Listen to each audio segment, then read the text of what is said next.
नमः शिवाय भक्तजनों। फाल्गुन माह के 12वें दिन में शिव पुराण के 12वें अध्याय में आपका हार्दिक स्वागत है। आइए शुरू करते हैं।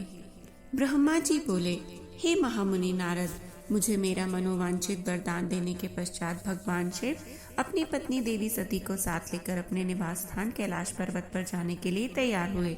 तब अपनी बेटी सती व दामाद भगवान शिव को विदा करते समय प्रजापति दक्ष ने अपने हाथ जोड़कर और मस्तक झुकाकर महादेव जी की भक्ति पूर्वक स्तुति की।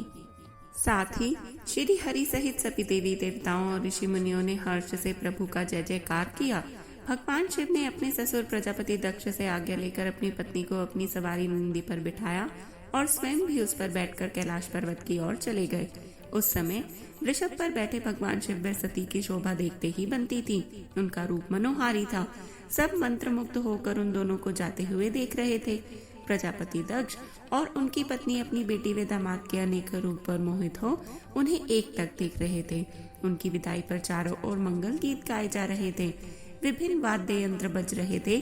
सभी बाराती शिव के कल्याण में उज्जवल यश का गान करते हुए उनके पीछे पीछे चलने लगे। भगवान शिव देवी सती के साथ अपने निवास कैलाश पर पहुंचे। सभी देवता सहित मैं और विष्णु जी भी कैलाश पर्वत पर पहुंचे। भगवान शिव ने उपस्थित सभी देवी देवताओं और ऋषि मुनियों का हृदय से धन्यवाद किया। भगवान शिव ने सभी को सम्मान पूर्वक विदा किया। तब सभी देवताओं ने उनकी स्तुति की और प्रसन्नता पूर्वक अपने अपने धाम को चले गए। तत्पश्चात भगवान शिव और देवी सती सुख पूर्वक अपने वैवाहिक जीवन का आनंद उठाने लगे। सूत जी कहते हैं, हे मुनियों, मैंने तुम्हें भगवान शिव के शुभ विवाह की पुण्य कथा सुनाई है। भगवान शिव का विवाह कब और किससे हुआ, ये विवाह के लिए कैसे तैयार हुए, इस प्रकार मैंने सभी प्रसंगों का वर्णन तुमसे किया है। विवाह के समय यज्ञ अथवा किसी भी शुभ कार्य के आरंभ में भगवान शिव का पूजन करने के पश्चात इस कथा को जो सुनता अथवा पढ़ता है उसका कार्य या वैवाहिक आयोजन बिना विघ्न और बाधाओं के पूरा होता है। इस कथा के श्रवण से सभी शुभ कार्य निर्विघ्न पूर्ण होते हैं।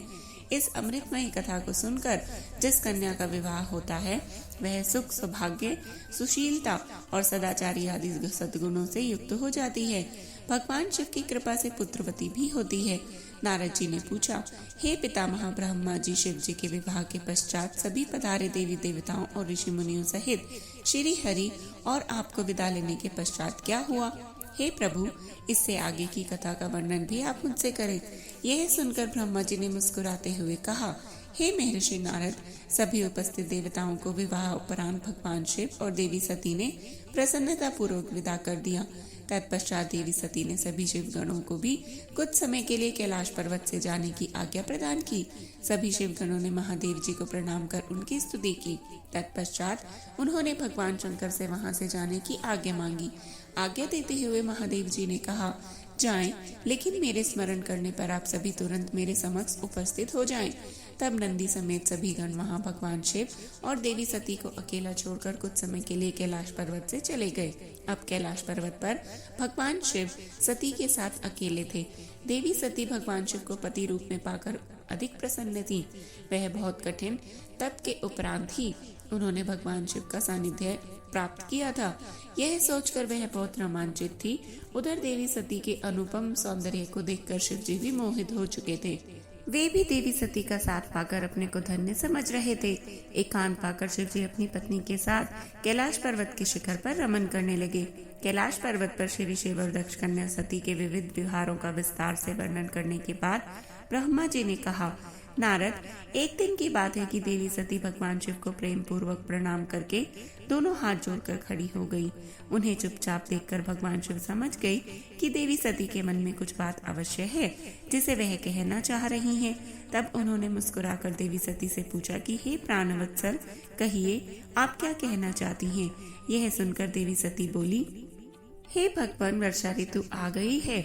चारों ओर का वातावरण सुंदर व मनोहारी हो गया है।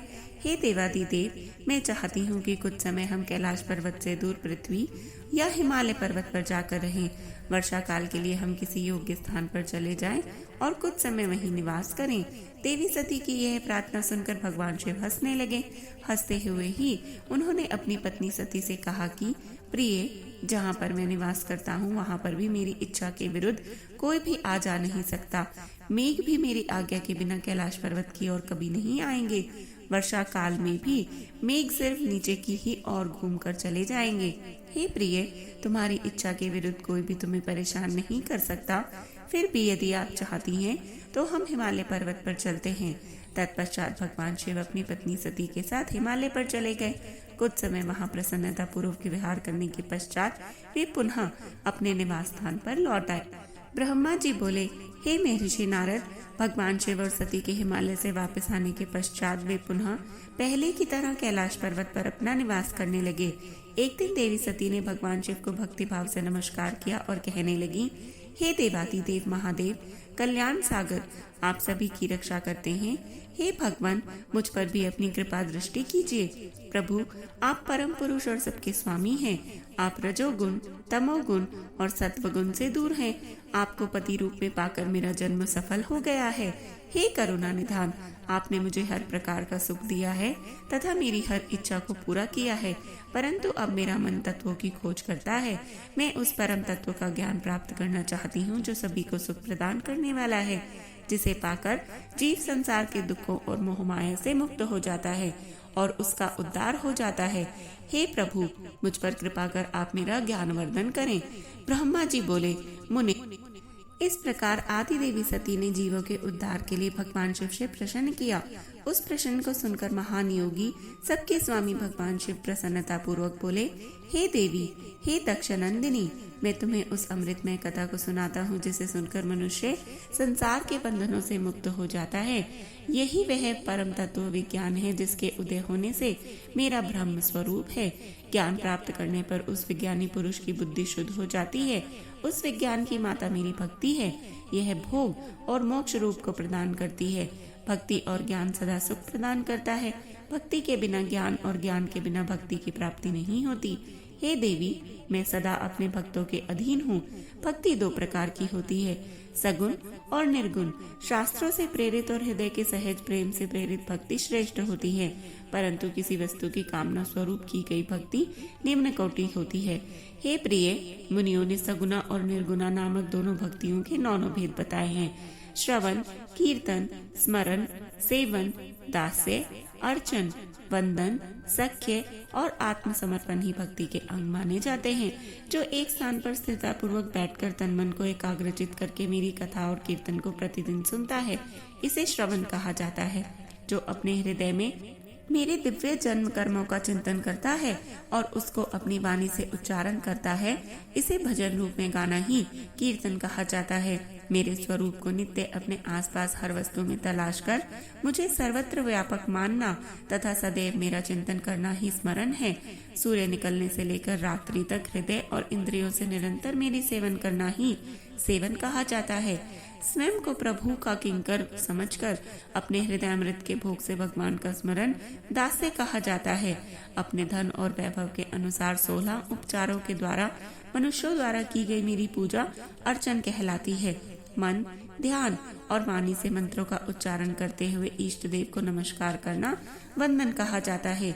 ईश्वर द्वारा किए गए फैसले को अपना हित समझकर उसे सदैव मंगल मानना ही सख्य है। मनुष्य के पास जो भी वस्तु है वह भगवान की प्रसन्नता के लिए उनके चरणों में अर्पण कर उन्हें समर्पित कर देना ही आत्मसमर्पण कहलाता है। भक्ति के यह 9 अंग भोग और मोक्ष प्रदान करने वाले हैं। ये सभी ज्ञान के साधन मुझे प्रिय हैं। मेरी सांगोपांग भक्ति ज्ञान और वैराग्य को जन्म देती है। इससे सभी अभीष्ट फलों की प्राप्ति होती है। मुझे मेरे भक्त बहुत प्यारे हैं। तीनों लोकों और चारों युगों में भक्ति के समान दूसरा कोई भी सुखदायक मार्ग नहीं। कलयुग में जब ज्ञान और वैराग्य का ह्रास हो जाएगा, तब भी भक्ति ही शुभ फल प्रदान करने वाली होगी। मैं सदा ही अपने भक्तों के वश में रहता हूँ। मैं अपने भक्तों की विपरीत परिस्थिति में सदैव सहायता करता हूँ और उसके सभी कष्टों को दूर करता हूँ। मैं अपने भक्तों का रक्षक हूँ।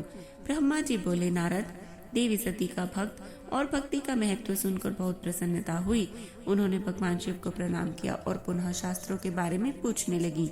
वे यह जानना चाहती थी कि सभी जीवों का उद्धार करने वाला उन्हें सुख प्रदान करने वाला सभी साधनों का प्रतिपादक शास्त्र कौन सा है? वे ऐसे शास्त्र का महात्म्य सुनना चाहती थी। सती का प्रश्न सुनकर शिव जी ने प्रसन्नता पूर्वक सब शास्त्रों के विषय में देवी सती को बतलाया। महेश्वर ने 5 अंगों सहित तंत्र शास्त्र, यंत्र शास्त्र और सभी देवेश्वरों की महिमा का वर्णन किया। उन्होंने इतिहास की कथा भी सुनाई, पुत्र और स्त्री के धर्म की महिमा भी बताई। मनुष्य को सुख प्रदान करने वाले वैदिक शास्त्र और ज्योतिष शास्त्र का भी वर्णन किया। भगवान शिव ने भक्तों का महात्म्य और राजधर्म भी बतलाया। इसी प्रकार भगवान शिव ने सती को उनके पूछे सभी प्रश्नों का उत्तर देते हुए सभी कथा सुनाई। नारद जी बोले, हे ब्राह्मण, हे महाप्रज्ञ, हे दयानिधे, आपने मुझे भगवान शंकर तथा देवी सती के मंगलकारी चरित्र के बारे में बतलाया। हे प्रभु, मैं महादेव जी का सपत्नी की यश वर्णन सुनना चाहता हूँ। कृपया अब मुझे आप यह बतलाएं कि तत्पश्चात शिव व सती जी ने क्या किया। उनके सभी चरित्रों का वर्णन मुझसे कृपा करके अवश्य करें। ब्रह्मा जी ने कहा, मुने, एक बार की बात है कि सती जी को अपने पति का वियोग प्राप्त हुआ। यह वियोग भी उनकी लीला का ही रूप था, क्योंकि इनका परस्पर वियोग तो हो ही नहीं सकता। यह वाणी और अर्थ के समान है। यह शक्ति और शक्तिमान है तथा चित्र स्वरूप है। सती और शिव तो ईश्वर है। वे समय समय पर नई नई लीलाएं रचते हैं। सूत जी कहते हैं, महर्षियों, ब्रह्मा जी की बात सुनकर नारद जी ने ब्रह्मा जी से देवी सती और भगवान शिव के बारे में पूछा कि भगवान शिव ने अपनी पति सती का त्याग क्यों किया। ऐसा इसलिए क्योंकि स्वयंवर देने के बाद भी उन्होंने देवी सती को छोड़ दिया। प्रजापति दक्ष ने अपने यज्ञ के आयोजन में भगवान शिव को निमंत्रण क्यों नहीं दिया और यज्ञ स्थल पर भगवान शंकर का अनादर क्यों किया। उन यज्ञ में सती ने अपने शरीर का त्याग क्यों किया तथा इसके पश्चात वहाँ क्या हुआ है प्रभु, कृपा कर मुझे इस विषय में सविस्तार बतलाएं। ब्रह्मा जी बोले, हे महाप्राज्ञ नारद, मैं तुम्हारी उत्सुकता देखकर तुम्हारी सभी जिज्ञासाओं को शांत करने के लिए तुम्हें सारी बात बतलाता हूँ। ये सभी भगवान शिव की ही लीला है। उनका स्वरूप स्वतंत्र और निर्विकार है।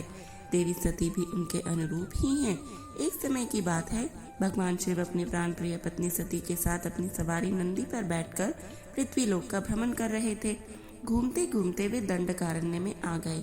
उस वन में उन्होंने भगवान श्री राम को उनके भ्राता लक्ष्मण के साथ जंगलों में भटकते देखा। वे अपनी पत्नी सीता की खोज कर रहे थे, जिसे लंका का राजा रावण उठाकर ले गया था। वे जगह जगह भटकते हुए उनका नाम पुकार कर उन्हें ढूंढ रहे थे। पत्नी के बिछुड़ जाने के कारण श्री राम अत्यंत दुखी दिखाई दे रहे थे। उनकी कांति भी फीकी पड़ गई थी। भगवान शिव ने वन में राम जी को भटकते हुए देखा, परंतु उनके सामने प्रकट नहीं हुए। देवी सती को यह देखकर बड़ा आश्चर्य हुआ।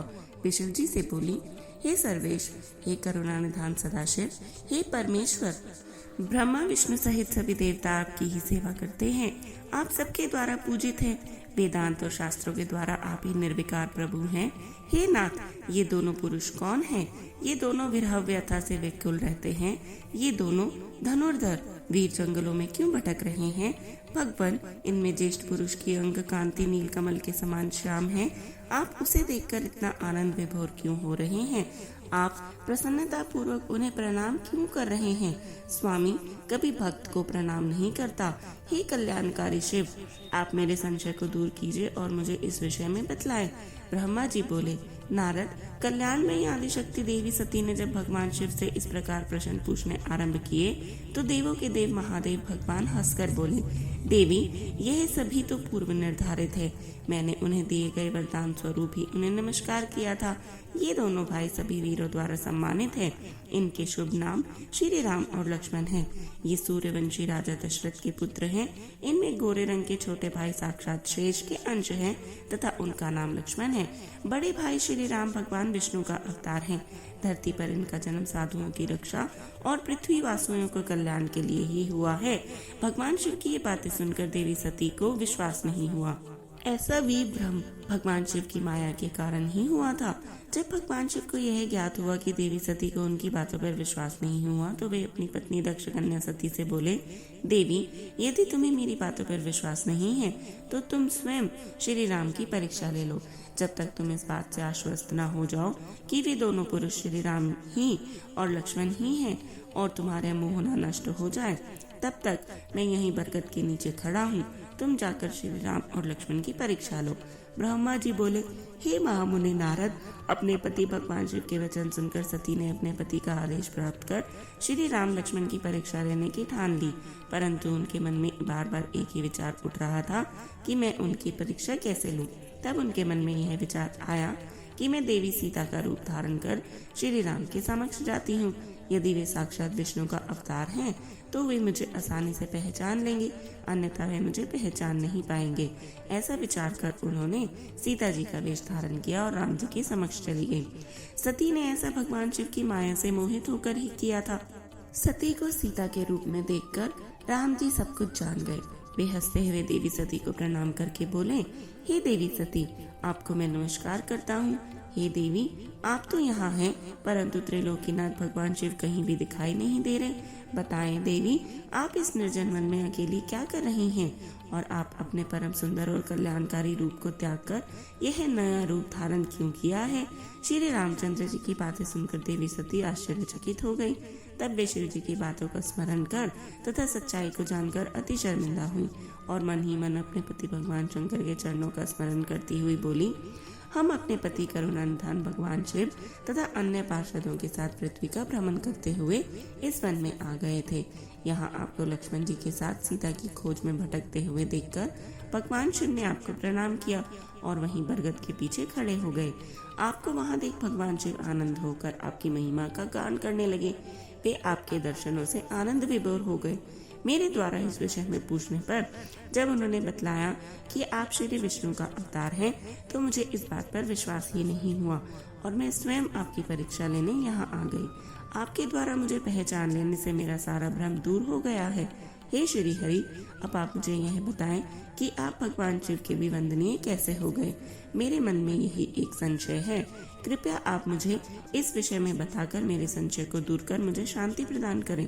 देवी सती के ऐसे वचन सुनकर श्री राम प्रसन्न होते हुए तथा अपने मन में शिव जी का स्मरण करते हुए प्रेम विभोर हो उठे। वे प्रभु शिव के चरणों का चिंतन करते हुए मन में उनकी महिमा का वर्णन करने लगे। श्री राम बोले, हे देवी सती, प्राचीन काल की बात है, एक बार भगवान शिव ने अपने लोक में विश्वकर्मा को बुलाकर उसमें एक मनोहर गौशाला बनवाई जो बहुत बड़ी थी। उसमें उन्होंने एक मनोहर विस्तृत भवन का भी निर्माण करवाया। उसमें एक दिव्य सिंहासन तथा एक दिव्य श्रेष्ठ छत्र भी बनवाया। यह बहुत ही अद्भुत और परम उत्तम था। तत्पश्चात उन्होंने सब ओर से इंद्र, देवगणों, सिद्धों, गंधर्वों, समस्त उपदेवों तथा नाग आदि को भी शीघ्र ही उस मनोहर भवन में बुलवाया। सभी वेदों और आगमों को, पुत्रों सहित ब्रह्मा जी को, मुनियों, अप्सराओं सहित समस्त देवियों सहित 16 नाग कन्याओं आदि सभी को उसमें आमंत्रित किया, जो कि उनके लिए अनेक मांगलिक वस्तुओं के साथ वहां आईं। संगीतज्ञों ने वीणा, मृदंग आदि बाजे बजाकर अपूर्व संगीत का गान किया। इस प्रकार यह एक बड़ा समारोह और उत्सव था। राज्याभिषेक की सारी सामग्रियां एकत्रित हुई और तीर्थों के जल से भरे हुए घड़े मंगाए गए। अनेक दिव्य सामग्रियां भी गणों द्वारा मंगवाई गई। फिर उच्च स्वरों में वेद मंत्रों का घोष कराया गया। हे देवी, भगवान श्री हरि विष्णु की उत्तम भक्ति से भगवान शिव सदा प्रसन्न रहते थे। उन्होंने बड़े प्रसन्न होकर श्री हरि को बैकुंठ से बुलवाया और शुभ मुहूर्त में श्रेष्ठ सिंहासन पर बिठाया। महादेव जी ने स्वयं अपने हाथों से उन्हें बहुत से आभूषण और अलंकार पहनाए। उन्होंने भगवान विष्णु के सिर पर मुकुट पहनाकर उनका अभिषेक किया। उस समय वहां अनेक मंगल गान गाए गए। तब भगवान शिव ने अपने सारा ऐश्वर्य, जो कि किसी के पास भी नहीं था, उन्हें प्रेम पूर्वक प्रदान किया। इसके पश्चात भगवान शंकर ने उनकी बहुत स्तुति की और जगतकर्ता ब्रह्मा जी से बोले, हे लोकेश, आज से श्री हरि विष्णु मेरे वंदनीय हुए। यह सुनकर सभी देवता स्तब्ध रह गए। तब वे पुनः बोले कि आप सहित सभी देवी देवता भगवान विष्णु को प्रणाम कर उनकी स्तुति करें तथा सभी वेद मेरे साथ साथ श्री विष्णु जी का भी वर्णन करें। श्री रामचंद्र जी बोले, हे देवी, भगवान शिव अपने भक्तों के ही अधीन हैं। वे अत्यंत दयालु और कृपा निधान हैं। वे सदा ही भक्तों के वश में रहते हैं। इसलिए भगवान विष्णु की शिव भक्ति से प्रसन्न होकर भक्त वत्सल शिव जी ने यह सब कुछ किया तथा इसके उपरांत उन्होंने विष्णु जी के वाहन गरुड़ ध्वज को भी प्रणाम किया। तत्पश्चात सभी देवी देवताओं और ऋषि मुनियों ने भी श्री हरि की सच्चे मन से स्तुति की। तब भगवान शिव ने विष्णु जी को बहुत से वरदान दिए तथा कहा, श्री हरि, आप मेरी आज्ञा के अनुसार संपूर्ण लोगों के कर्ता, पालक और संहारक हो। धर्म, अर्थ और काम के दाता तथा बुरे अथवा अन्याय करने वाले दुष्टों को दंड तथा उनका नाश करने वाले हो। आप पूरे जगत में पूजित हो तथा सभी मनुष्य सदैव आपका पूजन करें। तुम कभी भी पराजित नहीं होगे। मैं तुम्हें इच्छा की सिद्धि, लीला करने की शक्ति और सदैव स्वतंत्रता का वरदान प्रदान करता हूँ। हे हरे, जो तुमसे बैर रखेंगे उनको अवश्य ही दंड मिलेगा। मैं तुम्हारे भक्तों को भी मोक्ष प्रदान करूंगा तथा उनके सभी कष्टों का भी निवारण करूंगा। तुम मेरी बाएं भुजा से और ब्रह्मा जी मेरी दाएं भुजा से प्रकट हुए हो। रुद्रदेव, जो साक्षात मेरा ही रूप है, मेरे ही हृदय से प्रकट हुए हैं। हे विष्णु, आप सदा सबकी रक्षा करेंगे। मेरे धाम में तुम्हारा स्थान उज्जवल एवं वैभवशाली है। वह गोलोक नाम से जाना जाएगा। तुम्हारे द्वारा धारण किए गए सभी अवतार सबके रक्षक और मेरे परम भक्त होंगे। मैं उनका दर्शन करूंगा। श्री रामचंद्र जी कहते हैं, देवी, श्री हरि को अपना अखंड ऐश्वर्य सौंपकर भगवान शिव स्वयं कैलाश पर्वत पर रहते हुए अपने पार्षदों के साथ क्रीड़ा करते हैं। तभी भगवान लक्ष्मीपति विष्णु गोपवेश धारण करके आए और गोप गोपी तथा गोहों के स्वामी बनकर प्रसन्नता पूर्वक विचरने लगे तथा जगत की रक्षा करने लगे। वे अनेक प्रकार के अवतार ग्रहण करते हुए जगत का पालन करने लगे। वे ही भगवान शिव की आज्ञा से 4 भाइयों के रूप में प्रकट हुए। अब इस समय में विष्णु ही अवतार रूप में प्रकट होकर 4 भाइयों में सबसे बड़ा राम हूँ, दूसरे भरत है, तीसरे लक्ष्मण है और चौथे भाई शत्रुघ्न है। मैं अपनी माता के आदेशानुसार वनवास भोगने के लिए लक्ष्मण और सीता के साथ इस वन में आया था। किसी राक्षस ने मेरी पत्नी सीता का अपहरण कर लिया है और मैं यहाँ वहाँ भटकता हुआ अपनी पत्नी को ही ढूंढ रहा हूँ। सौभाग्यवश मुझे आपके दर्शन हो गए। अब निश्चय ही मुझे मेरे कार्य में सफलता मिलेगी। हे माता, आप मुझ पर कृपा दृष्टि करें और मुझे यह वरदान दे कि मैं उस पापी राक्षस को मारकर अपनी पत्नी सीता को उसके चंगुल से मुक्त कर सकूं। मेरा यह महान सौभाग्य है कि मुझे आपके दर्शन प्राप्त हुए। मैं धन्य हो गया। इस प्रकार देवी की अनेक प्रकार से स्तुति करके श्री राम जी ने उन्हें अनेकों बार प्रणाम किया। श्री राम जी की बातें सुनकर सती मन ही मन बहुत प्रसन्न हुई और भक्त वत्सल भगवान शिव की स्तुति एवं चिंतन करने लगी। अपनी भूल पर उन्हें लज्जा आ रही थी। वे उदास मन से शिव जी के पास चल दी।